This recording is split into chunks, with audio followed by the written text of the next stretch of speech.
예, 그 자료 수집의 그 두 번째 동영상이고요. 여기에서는 면담에서 그 피면담자 선정을 어떻게 할 것인가, 그리고 면담의 과정은 어떻게 되는 것인가에 대해서 같이 좀 생각을 해보도록 하겠습니다. 피면담자 선정을 할 때 있어서 우리가 기억을 해야 되는 것이 의도적 표본 추출이라고 하는 이 용어입니다. 이 용어는 연구자가 자신의 연구를 하는 데 있어서 필요한 현장 혹은 개인을 선택하는 것을 말합니다. 그러니까 내가 보아서 이 현장이 내 연구에 적합할 것 같아. 내가 보아서 이 사람이 내 연구에 꼭 필요한 사람일 것 같아, 적합한 사람일 것 같아 하면서 선택을 하게 되는 것. 예, 그것을 의도적 표본 추출이다 라고 하는 것이죠. 이거의 반대말은 뭐 비의도적 표본 추출이 되겠고요.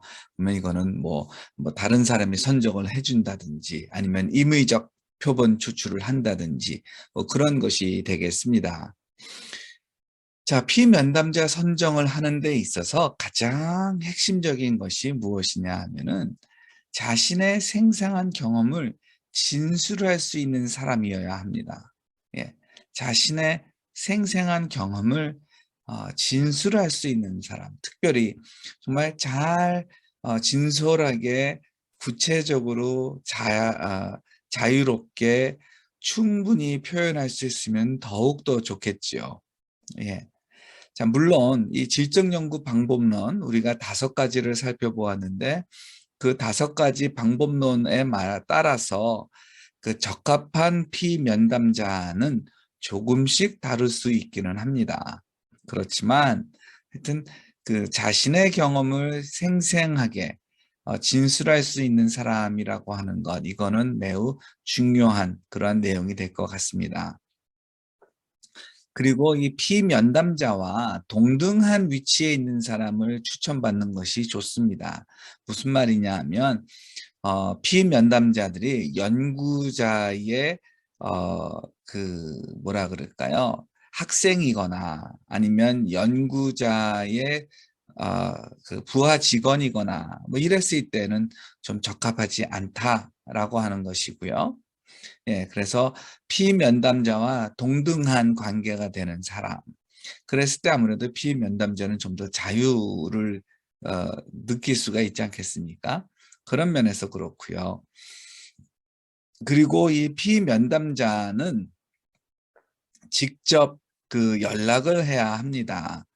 이 피면담자를 이제 선정하는 거에서 있어서 피면담자를 직접 연락하는 것이 매우 중요한데, 왜냐하면 예를 들어서 내가 어, 그 이순신이라고 하는 아주 좋은 그 선교사님에게 피면담자를 이제 추천을 받았고요. 그래서 이제 그 이순신 선교사가 유관순 선교사를 추천을 했단 말이에요. 그래가지고 얘기를 들어보니까 유관순 선교사가 내 연구에 있어서 아주 좋은 사람이 될 것 같다, 이런 생각이 들었습니다.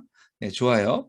자, 그런 다음에 이 사람을 유관순 선교사를 누가 연락할 거냐라고 했을 때, 예, 연구자 자신이 해야 된다라고 하는 것이죠. 왜냐하면 이순신 선교사가 아무리 유관순 선교사를 추천을 했더라도 제3자이기 때문에 연구자만큼 자신의 이 연구를 잘 모르기 때문에 그런 것입니다. 그 연구자가 피면담자에게 연구에 대해서 설명하는 그 순간부터 연구자와 피면담자의 그 관계가 형성이 되거든요. 네, 그런 면에서 우리가 이 피면담자를 연락할 때에 그 연구자가 연락하는 것이 더 좋다라고 하는 것이고요. 그리고 피면담자를 처음에 만나서 전화 연락해가지고 만나기로 했을 때에는 그때부터 그 쉽게 연구 참여를 묻지 않는 것이 좋습니다. 왜냐하면 쉬운 결정은 또 쉽게 안 하는 결정으로 이어질 수가 있기 때문에 그러면 결과적으로 손해는 연구자이거든요. 그러니까 피면담자로 하여금 신중하게 생각하고 판단하고 결정할 수 있도록 도와주는 것, 예, 그것이 도움이 됩니다. 그리고 면담 약속은 이 피면담자 중심으로 해야 되겠죠. 예. 가급적 피면담자 중심으로 하되 연구자가 너무 크게 불편하지 않는 수준 정도에서 결정하면 좋을 것 같고요. 어디서 만나냐라고 했을 때 아무래도 대중식당이나 커피숍 같은 경우에는 너무 시끄러울 수가 있습니다. 그러면 피면담자가 말하는 거를 잘 듣지 못할 수도 있습니다. 그러니까 가급적이면 조용하고 그리고 안전감도 느끼면서 편안함도 느끼는 곳. 그래가지고 면담의 과정이 방해받지 않는 것. 예, 그곳이 참으로 좋습니다. 자, 그러면 어떤 전략을 또 사용했냐면은 뭐 여러 가지 내용들이 있는데 이것은 그 크레스웰 책에서 잘 설명을 하고 있기 때문에요. 요거는 좀 우리가 건너뛰도록 하고요. 피면담자의 그 규모는 어때야 될까요? 자, 그 소수의 현장이나 개인을 연구하는 거잖아요. 그러니까 양이 무조건 많을 필요는 없습니다. 그러나 그 숫자가 얼마가 됐든지 간에 하여튼 질적 연구의 목표 중에 하나가 뭐냐 하면 아주 깊게 들어가는 겁니다. 그러니까 선정된 피면담자에 대해서는 광범위하고 상세한 정보를 수집하는 것이 필요한데 이건 역시도 연구 방법론에 따라서 적정 규모가 다르기 때문에 내가 선택할 질적 연구 방법론이 뭐냐? 예, 그걸 먼저 선택을 하고요. 그런 다음에 그거에 맞추어서 적정 규모를 선택하면 될 것 같습니다. 자, 피면담자를 쉽게 구할수록 면담은 어려울 수가 있습니다. 예. 그러니까 그걸 우리가 좀 생각을 해야 되는데 그 피면담자의 안정감을 어떻게 우리가 담보할 것인가? 내지는 피면담자가 자신의 생각을 솔직하게 말하고 있다고 우리는 어떻게 알 수 있을까요? 예. 내지는 지인과의 면담 과정에서 발생할 수 있는 이 불편한 상황들, 이런 거를 예측하지 못했을 때, 예, 못했는데 발생하는 그러한 문제들은 또 어떻게 대처할 것인가? 그러니까 가급적 지인 내지는 기존의 친분 관계의 사람들과 면담하는 거는 아무래도 좀 지양하는 것이 좋습니다.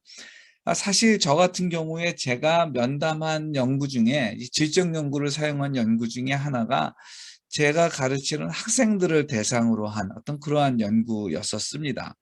근데 그거에서도 사실 저도 그 엄청 고려했던 것이 뭐냐 하면 이 젊은이들이 자신의 의견을 말하는 데 있어서 혹시 연구자이자 자신들의 교수인 저에 대해서 어떤 뭐라 그럴까요?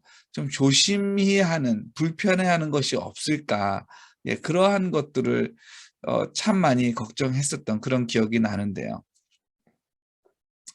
먼저 한번 좀 생각을 해보면 자신이 관리 감독하는 사람들을 면담한다라고 했을 때는요. 피면담자가 자신의 생각이나 감정을 솔직하게 얘기하기가 힘들 수가 있습니다. 그러니까 그렇기 때문에 이 자신이 관리하는 사람들에 대해서는 면담하지 않는 것이 가장 최선이 될 것 같고요. 예. 그리고 자신의 학생들도 마찬가지인데 학 그 그러니까 학생이 솔직하게 자기 생각을 이야기하기가 쉽지가 않습니다. 그러니까 만약에 학생을 면담한다면 자신이 가르치지 않는 내지는 다른 자신의 그 행정 업무와 중첩될 일이 없는 다른 학교 학생을 면담하는 것이 바람직할 수가 있는 거고요. 대신은 지인을 면담할 경우에도요. 이 면담 과정에서 불편한 상황을 예측하지 못해 가지고 문제가 발생할 수도 있습니다. 내지는 연구자와 면담자의 그 관계 때문에 마땅히 물어야 될 질문도 회피할 수도 있습니다. 예. 그렇기 때문에 참 그 피면담자를 쉽게 구하는 것, 그거는 그렇게 바람직하지 않을 수가 있고요. 거기다가 친구를 면담한다라고 했을 때는 기존의 이 친구 관계가 면담에 아무래도 직접적인 영향까지도 미칠 수가 있습니다. 그러니까 여러 가지인데 그것 중에 하나가 나 이 친구 나 잘 알아. 그러니까 내가 이건 물어볼 필요가 없어. 이런 식의 연구자가 실수를 할 수도 있는 것이고요. 또 의외로 피면담자의 이야기를 들으면서 새롭게 발견하게 된 내용들에 대해서 어떻게 할 것인가, 이런 문제도 있습니다. 그 피면담자 선정에 있어서 먼저 그 허가를 얻어야 하는 경우도 있는데, 뭐 미성년자 같은 경우에는 부모의 동의가 반드시 필요하고요. 그리고 한 기관을 이제 선정을 해가지고 그 기관에 소속된 소속원들을 면담한다라고 했을 때에는 기관장의 동의도 또 필요합니다. 그리고 허가까지는 아니어도 흔히 보면 어떤 집단에 한 집단의 사람들을 면담한다라고 했을 때 집단 안에서 그 영향력을 발휘하는 사람이 있습니다. 그러면 그런 영향력을 발휘하는 사람들도 이 피면담자에 포함시키는 게 아무래도 참 지혜로운 그런 일이 될 수가 있을 것 같고요. 그러면 이제 면담의 과정에 대해서 좀 생각을 해보겠습니다. 예, 이 면담의 과정은요, 대략 8개의 그 과정인데, 이 8개의 과정인데요. 연구 질문을 먼저 그 결정을 해야 될 것이고요. 예, 연구 질문이 결정이 되면 그 연구 질문에 대해서 잘 답을 들을 수 있는 사람들이 누구일까라고 하는 그 의도적 표변 추출 절차에 따라 가지고 피면답자를 확인하고 결정을 합니다. 자, 그런 다음에 이제 면담 유형을 결정을 해야 되겠죠. 전화 면담을 하기도 하고, 초점 집단 면담, 뭐 포커스 그룹 인터뷰라고 하는데요. 그거를 할 수도 있고요. 아니면 1대1 대면 면담을 할 수도 있고 그렇습니다. 저는 초점 집단 면담을 해본 적은 없고요. 다 1대1 면담이었는데 그것이 전화 면담이기도 하고 내지는 대면 면담이기도 했었습니다.